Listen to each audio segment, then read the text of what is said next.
Hello, everyone, and welcome to the Talk They Hear You podcast. What parents are saying, prevention wisdom, authenticity, and empowerment. This podcast is brought to you by the Substance Abuse and Mental Health Services Administration, also known as SAMHSA. Talk They Hear You is a national prevention campaign that aims to help parents and caregivers talk with their kids about the dangers and risks of underage drinking and other drug use. In this podcast, we will hear what's working and what isn't, and what might be missing in our efforts to help kids navigate away from alcohol and other drugs. I'm Debbie Burnt, Director of Parent Movement 2.0, and I'll be your host for this episode. As a reminder, the views expressed here are not necessarily those of SAMHSA or the U.S. Department of Health and Human Services. In today's episode, we are talking with Alice, a mom who has had experience in raising a drug-free kid. We're going to get her insights into this challenging endeavor. So let's get started. Hi, Alice. How are you? I'm good. How are you, Debs? I'm good. So you have one child, and I understand that he's a really anti-drug kid. And that is something that's difficult to raise today. And we wanted to talk to you about what you think contributed to him not just choosing not to use alcohol and other drugs, but also being an outspoken advocate for not using. I truly believe starting everything early is key. So as early as elementary school, talking about the physical harm and dangers of smoking or drinking alcohol at a young age, it'd be no different than teaching kids as they grow to look both ways before crossing the street or not running through a parking lot because a car might hit you. It's almost in the same breath like teaching them when you see someone smoking that although you can't see the damage right away, they're polluting their lungs and shortening their life. They have a higher risk of lung cancer or reducing their ability to play a sport well because of shortness of breath.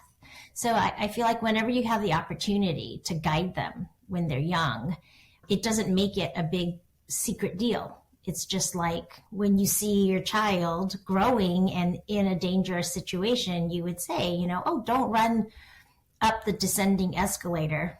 I only think of that because that's what Mark did. And of course, he hurt his knee against the little sharp edges.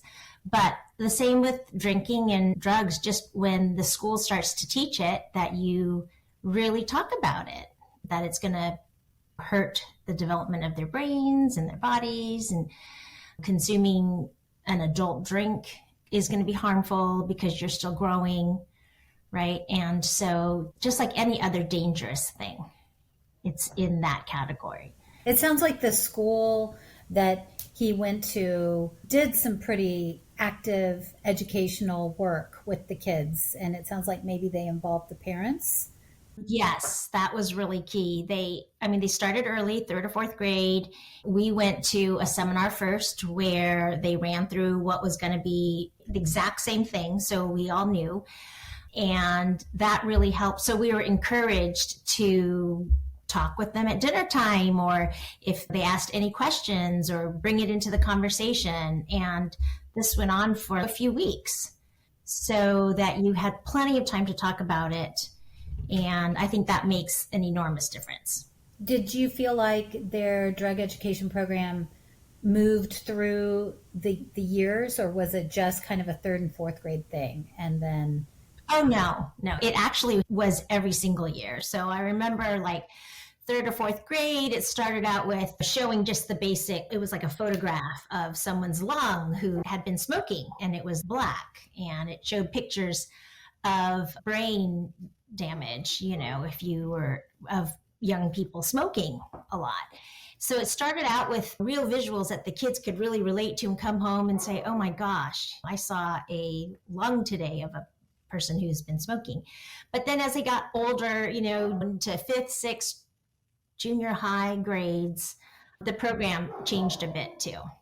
It became a bit more comprehensive, more on how it affected their learning. So really brain development and a little more scientific. Yeah, right. Using substances will harm you and prevent you from your goals. I mean, they'd be so bold as to just really say that. So I'm sure many parents that are listening wish that their schools were more active or more assertive and maybe did more of a comprehensive program. But I guess even if they're not, you still, as a parent, you can become educated and have conversations with your kids. And you can do the pacing and do the, what are we going to talk about in third and fourth grade? And what are we going to talk about in middle school? Our job as parents is never done, right? There's always something else that we can be helping our kids with. I was going to say they really emphasized repeating our beliefs and being very strong in them from third grade all the way through high school. That is so insightful. And I know the Talk They Hear You program talks about that a lot. It's not one big conversation. It's a bunch of little conversations, and it's a continued dialogue. I know your son to be fairly social. Talk to us about the transition from elementary and middle school into high school, and how was he able to navigate the social scene, and did it change significantly? And how were you able to support him as a parent? I think that starting from maybe his freshman year, because we changed schools and he came to a new high school without knowing anybody, I think that probably the social pressures, and along with that came the introduction of substance use.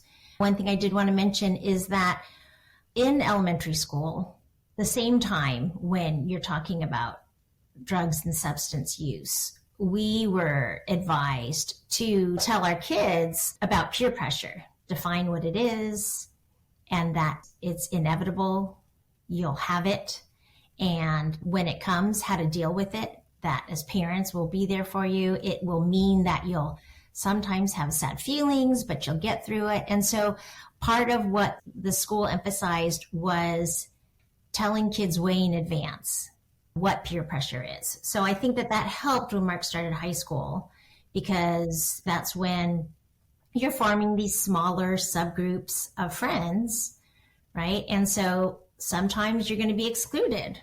If you're not one that is interested in trying substances, or have an older brother or sister who does use and is totally fine. He'd have kids that say, my brother uses and he's totally fine. It's totally okay.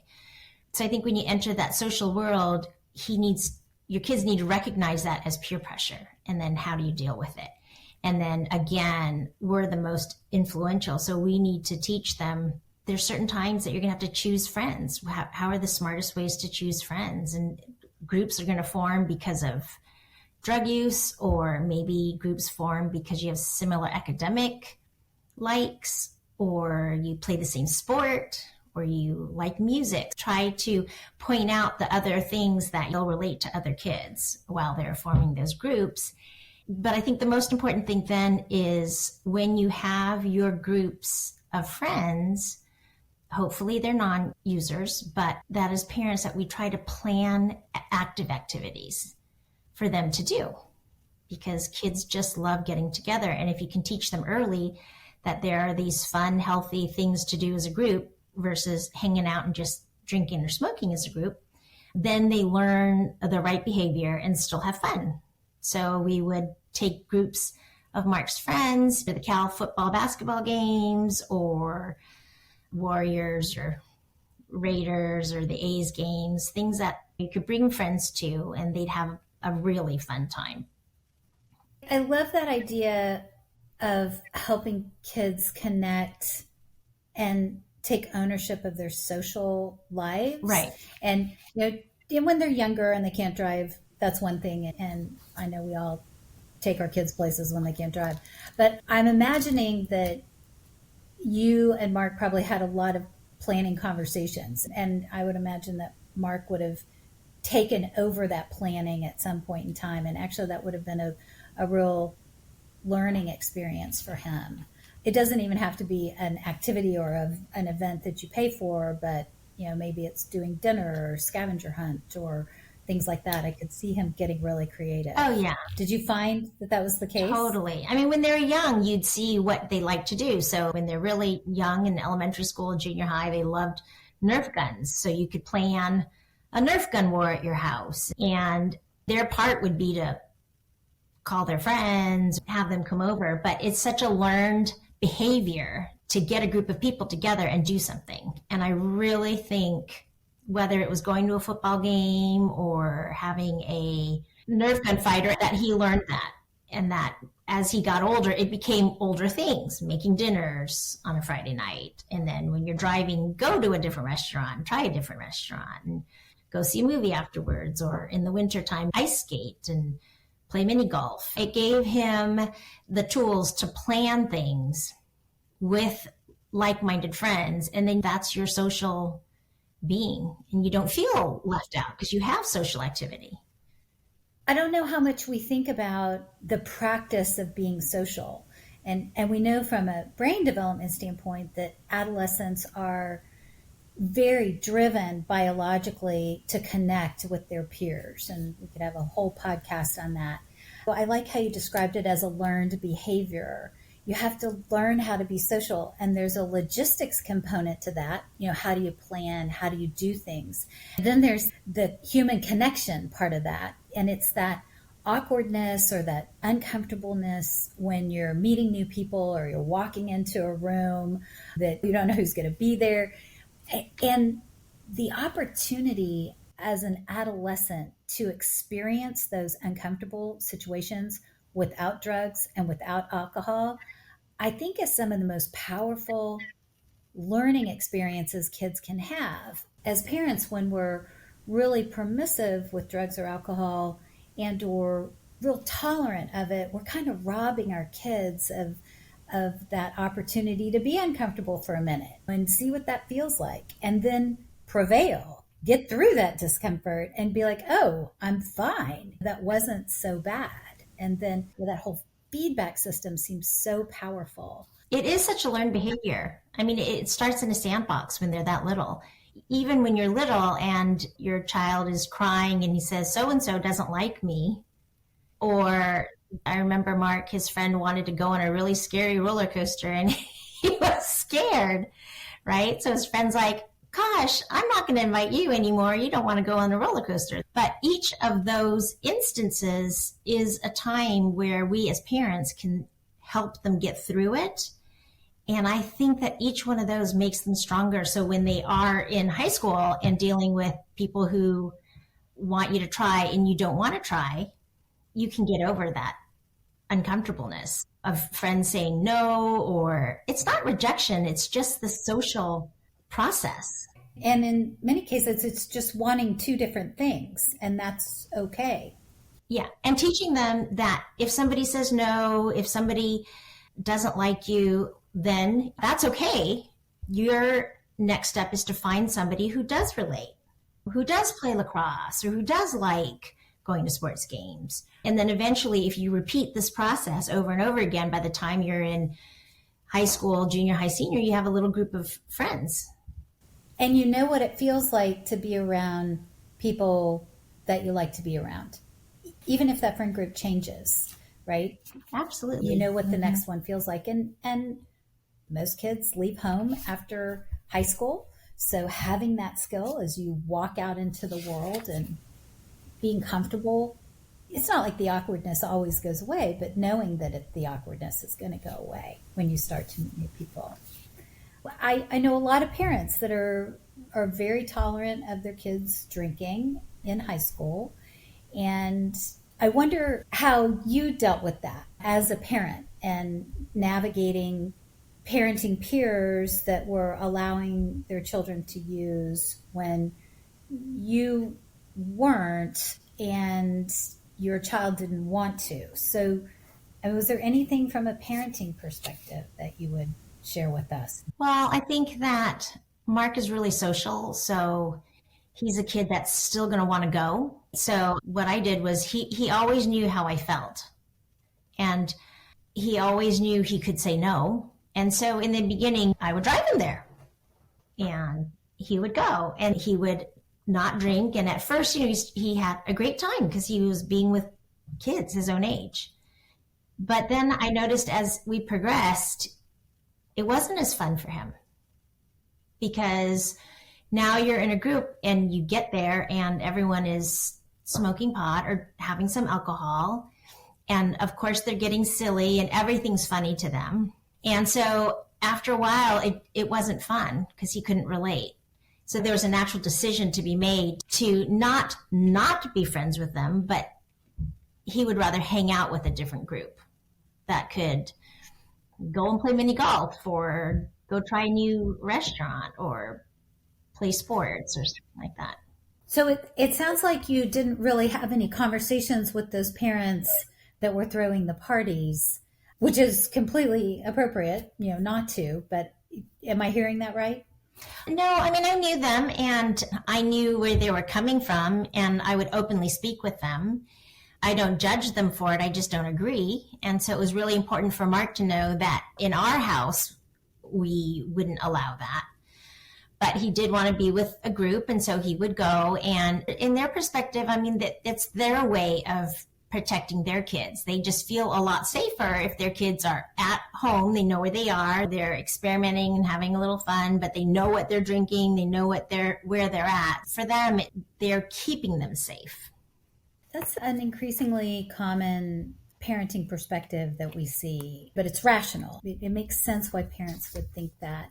And it's one of the reasons why programs like Talk They Hear You and this podcast feel urgent, is because that kind of thinking is not borne out in our science and in our research. And most parents don't understand that we have this whole body of research about what should parents tell their kids about drinking and what should we be doing. And in that research, if kids are drinking at home, they find consistently that they drink more when they're outside the home, they drive and they drink more often, right? It's like it sets up a behavioral pattern that just expands really quickly and expands way beyond that night for most kids. And then the other thing we know, and you and I have talked about this, that adult addiction is now seen as a childhood onset disease. And 90% of adult addicts started using something, alcohol, marijuana, nicotine typically, before they're 18. So getting this education out there feels really important. And that's not to say every kid's going to have a problem, because they're not. But you're just dialing up the risk of kids potentially having problems. Well, and we're then no longer teaching them how to be social. That's right. Right. Like Mark for himself, he would go and very quickly he would realize all of a sudden now this group can't give him the social satisfaction that he needs, because by him not using, he's not going to be laughing like they are. So it's far more, a really effective tool is to have activities again for them at all sorts of ages where they can experience fun and laughing and spend time. I wanted to talk with you, Alice, about your Asian culture and if you think it has played a part at all in your parenting. You and I have talked that, especially around drugs and alcohol, parenting is parenting. It really doesn't matter. No matter what nationality, no matter what culture, we're all dealing with the same kind of set of issues. But the Asian family structure seems very strong, and I'm wondering how you perceive it and if you think it has played a part at all in your parenting. Well, first of all, in America, Asian kids are going to use as well. They have the same pressures, right? But I think from a parenting perspective, the Asian family starts out with the kids understanding at a very young age that the parent is the only authority figure, right? So there's this, I'm the authority and you're the child. And somehow they're able to accept that. And they're able to accept it because they understand that we're older, that we know more, and that our number one interest is their livelihood. So I think that's a really important thing for them to understand. It's not a relationship where if I don't want you, Mark, to do this, that you can give me the reasons why you want to, and we compromise. In the Asian culture, it's going to be a relationship of, Mom, I want to do this because, and I would listen. And if it was no, it was just going to be no, because these things aren't good for you. And there's not a lot of compromising there. So again, when I say you need to start early, because as soon as they learn that behavior when they're young and they're going through it hundreds of times, I do think it is more helpful as they're older. Like for Mark, when he first started driving, I want to go to a rock concert with my friends. And I would ask the questions, is there going to be drinking there? And he said, probably, but I wouldn't. And I know he wouldn't, but I also would have to tell him, you know what, you're not at the age where you can protect yourself. So it's still a dangerous situation, so you can't go. And he's not going to be happy about that, but there's not a lot of negotiating. Right. Does that make sense? That does make sense. I'm just thinking of that example. I'm sure Mark's been to concerts since. And I guess that just makes me think this is away from the family structure, but just there's an appropriate time and place. And parents should feel permission to arbitrate what that appropriate time and place is. And it may be different. And with whom? I think in the Asian culture, it's very much because we're set up as authority, it doesn't always have to be the same logic. So if he wanted to go to a concert with this other group of friends, absolutely. I'll even drive you. We'll pick you up. So what that does for him is he wants to do these fun things. So he knows if he wants to do these fun things, he can't do it with this group, but he can do it with this group. And so again, it's how parents can influence that friends, choosing friends. I like that because there is this feeling of, and I think we get it from social science and just the world out there, that parents have to be consistent. I think that can trip us up sometimes. And I know parents that won't set rules or guidelines because they know they're not going to consistently apply them. And right. That we Asians kind of have an advantage because it doesn't have to make sense. All the time. I mean, there's no sense in me saying you can go to this concert with these people and then not with these people. Right. That going to concerts is not the consistency there. Correct. Well, I do think there's a parallel to Asians in general, or, I'm Chinese, right? So as soon as you can walk or toddle, you see this little 2-year-old toddler and you're like, my son's going to go to Princeton. So it's all about education from the time that they can toddle, right? And so education seems to be one of the key components that Chinese people say you need to grasp, and it's like your job, right? That you have to really work hard at it because that's what's going to give you your best chance for success. I do think most Chinese families are really around education. I don't think it's surprising that the group in general have more kids that are academically aware. On the flip side, with substance use, I grew up in a family with many other Chinese families who were the same. There was no one even had wine at dinner, right? It's always tea. And nobody smoked, the parents. And they're so conscious of telling us not to do certain things because it'll hurt your brain and you won't be able to learn and excel in school and all that kind of stuff, and that'll keep you from reaching your dreams. So I do think having that over and over and over and over again in your family cultures also probably helps kids not want to. They're going to have something in the back of their brain saying, if I drink and I smoke, I might not get an A in my next test.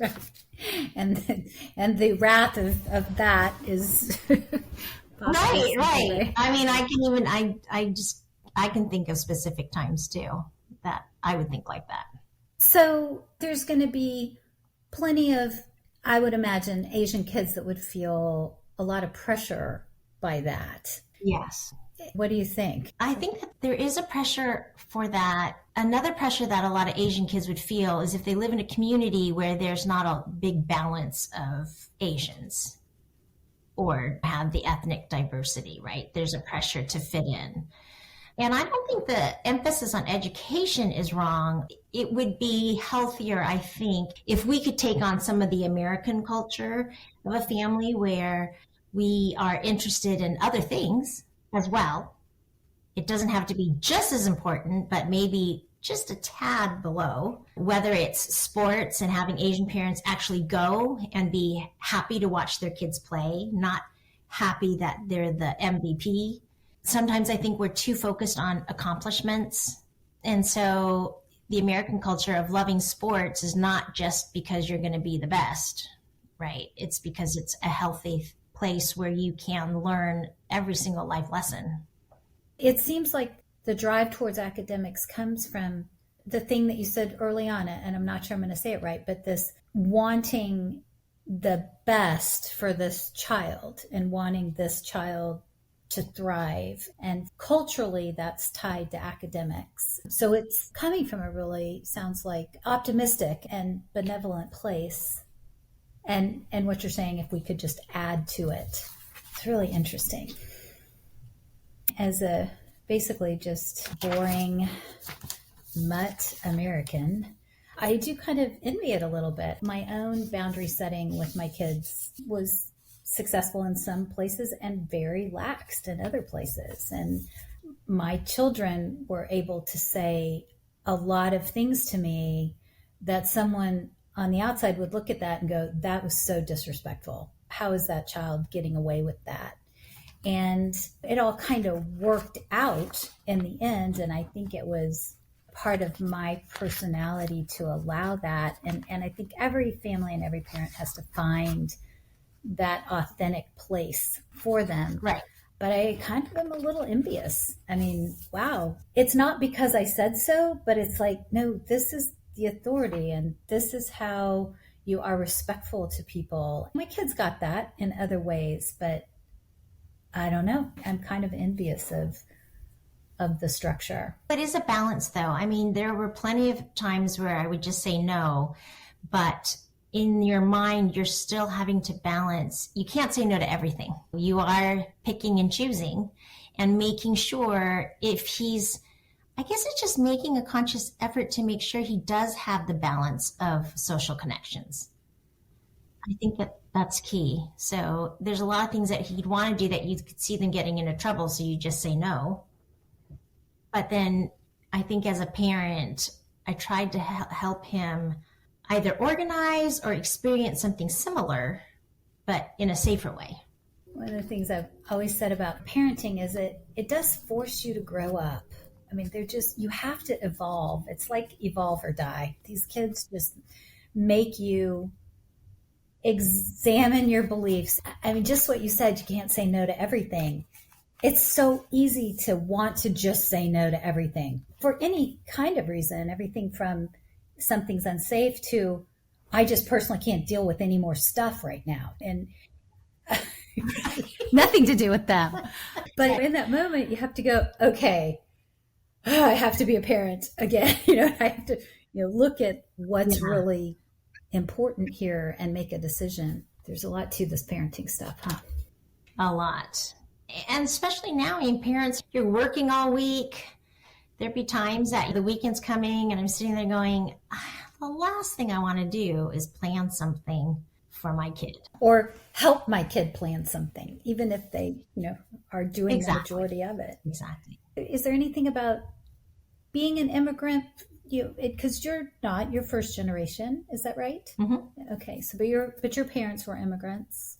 Yeah. Anything else culturally that you think helps you in your parenting or impacts it at all? I mean, I think what helped us more in my generation, which is not going to be as influential for Mark's, is because they were immigrants, their life story starts out with nothing. In essence, they have come with nothing and made something wonderful for us kids. And so there is a huge sense of responsibility to make them happy too, in the only way that you can, which one way is to do well in school, and another way is to not use substances. And in the ways that we could as kids make them happy was our way of saying thank you. But it's interesting because I wasn't, how you hear the stories. I walked a mile to school with no shoes and, Right. That's probably more American, but right. I didn't grow up that way. And neither is Mark. I do think the hardworking and respectfulness of my generation comes from that kind of history. To honor the history and to honor their sacrifice, your parents' generation. Yeah, the efforts they made, and the life they built for us, the opportunities that we had, that really kept me from ever wanting to use drugs or drink. Well, this has been a really fantastic conversation. We always are excited and honored when we get to talk to parents, just parents doing the job of parenting and looking again, like we say, at what works and what doesn't. Your insights and sharing with us has been really valuable. Oh, thanks.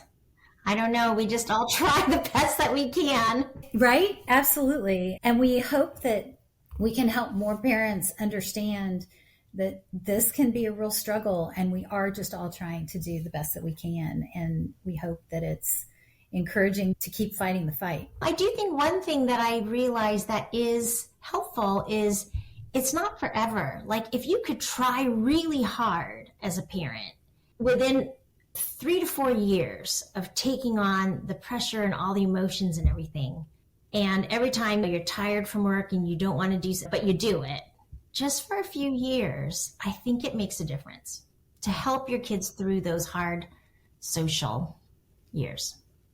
That's such a great reminder. And it's just making me think. I'm actually with my 23-year-old daughter right now.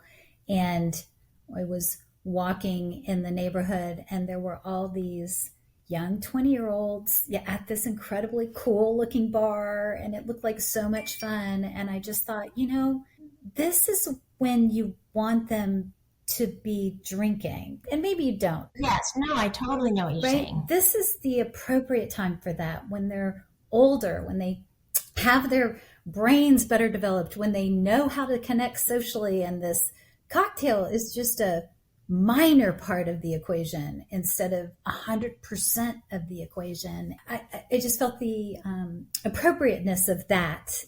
Right. There is an end in sight. I do feel as they're getting older, I know his judgment is better. I know he has more control over his body. I know he has all sorts of things. But I think high school is the time where you just don't want to let up. Get them through those years. So that they can really thrive and have fun in their 20s. It's a great perspective. So thank you so much for being with us. We want to remind all of our listeners that all Talk They Hear You materials, including this podcast, can be found on the Talk They Hear You website, which is talktheyhearyou, all spelled out, .samhsa.gov. And SAMHSA is SAMHSA.gov. Please share this site and this podcast with your friends. The more we can be in conversation with each other, the better for everyone, especially our kids. And we want to hear from you. Would you like to be on our show? Do you have stories to share or tips or techniques that have worked or not worked for you as a parent? Do you have questions for us or any feedback for topics or improvements of any kind? We know that your input will help us design the most useful interviews possible. For any of this, please contact us at whatparentsaresaying@gmail.com. Again, spelled out the words, whatparentsaresaying@gmail.com. Thank you all for joining us, and we'll see you next time.